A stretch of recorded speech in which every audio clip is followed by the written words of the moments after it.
সুপ্রিয় দর্শক, বেসরকারি শিক্ষা প্রতিষ্ঠানে কর্মরত যারা কর্মকর্তা কর্মচারী রয়েছেন তাদের আয়করের আয় গণনার ক্ষেত্রে কিছুটা সুবিধা দিতে চাচ্ছে এনবিআর। আর এই সুবিধা হচ্ছে এর আগে পর্যন্ত আমরা দেখেছি, অর্থাৎ 24-25 অর্থ বছরে যেটা ছিল সেটা হলো 3,50,000 যদি আপনার বেসিক হয়ে থাকে তাহলে এর উপরে কিন্তু আপনার অর্থাৎ ইনকাম যদি হয়ে থাকে তাহলে আপনার আয়কর দিতে হবে না, এরকম একটা ব্যাপার ছিল। আর এর পরে যেগুলো বাড়তি সুবিধা ছিল, এই বাড়তি সুবিধাগুলো যেমন বাসা ভাড়া হতে পারে, চিকিৎসা হতে পারে, অথবা বিভিন্ন ধরনের ভাতা হতে পারে, এই সব মিলায় আরো 1 লাখ অর্থাৎ মোট 4.5 লাখ টাকা যদি আপনার ইনকাম হইতো তাহলে আপনার কিন্তু কর দেওয়া লাগতো না। বাট এই বছর এসে 25-26 অর্থ বছরে এসে এটা একটু পরিবর্তন হয়ে বেসরকারি চাকরিজীবীদের কথা মাথায় রেখে সরকার ডিসিশন নিয়েছে এই সীমাটা আরেকটু বাড়ানোর, সেটা 5 লাখ করা হয়েছে। অর্থাৎ আপনার বেসিক ইনকাম অর্থাৎ করযোগ্য আয় 3.5 লাখ টাকায় আছে এবং বাড়তি আরও 1.5 লাখ টাকা যেমন বাসা ভাড়া, চিকিৎসা ভাতা অথবা অন্য কোনো ধরনের যদি অ্যালাউন্স থাকে সেই অ্যালাউন্সগুলো মিলায় যদি আরও 1.5 লাখ টাকা হয় তাহলে আপনার কিন্তু কোনো ধরনের আয়কর দিতে হবে না। বাট এটা যদি এক্সিড করে, অতিক্রম করে, তাহলে কিন্তু আপনাকে আয়কর দিতে হবে। আর এই আয়কর দেওয়া কিন্তু অলরেডি শুরু হয়ে যাচ্ছে।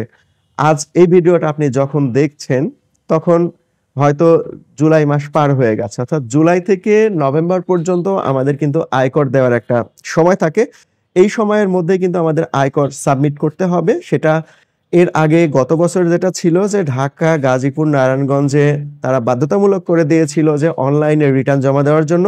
আর এইবার কিন্তু অলরেডি এনবিআর বলে দিয়েছে সারা বাংলাদেশেই কিন্তু অনলাইনের মাধ্যমে আয়কর জমা নেওয়ার কথা। সো আপনারা প্রস্তুতি নিতে থাকুন অনলাইনে কিভাবে আসলে নিজের আয়কর নিজেই সাবমিট করা যায়, রিটার্ন কিভাবে সাবমিট করা যায়, এই সমস্ত বিষয়গুলো নিয়ে সবাই এখন থেকে চিন্তা ভাবনা করতে থাকুন। 24-25 অর্থ বছরে আপনার ইনকাম কেমন ছিল এগুলো নিয়ে হিসেব নিকেশ করতে থাকুন, অর্থাৎ আপনার ফাইলের ড্রাফটটা করতে থাকুন। আর ইনশাল্লাহ আপনারা আমাকে এই চ্যানেলটাতে রেগুলার পাবেন। আয়কর নিয়ে বিভিন্ন ধরনের প্রশ্ন, বিভিন্ন ধরনের ভিডিও, বিভিন্ন ধরনের উত্তর সব কিছু থাকবে এই চ্যানেলে। তো সবাই সাবস্ক্রাইব করে রাখুন।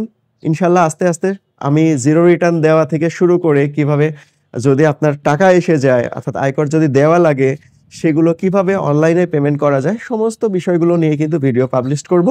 আপনারা জাস্ট অপেক্ষায় থাকুন আর সাবস্ক্রাইব করে সাথে থাকুন। সমস্ত বিষয়গুলো নিয়েই আমি ইনশাল্লাহ আপনার প্রশ্নের উত্তর দিব। আশা করা যায় আমার ভিডিও যারা দেখবেন এই ভিডিও দেখার পর আয়কর নিয়ে আপনার আর কোনো প্রশ্ন থাকবে না। তো আজকের এই ভিডিওটা এতটুকুই ছিল, কেমন লাগলো অবশ্যই কমেন্টে জানাবেন। আর যারা নেক্সট ভিডিওতে দেখতে চান ওই যে বললাম সাবস্ক্রাইব অবশ্যই করবেন। সবাই ভালো থাকবেন, সবাইকে অনেক ধন্যবাদ।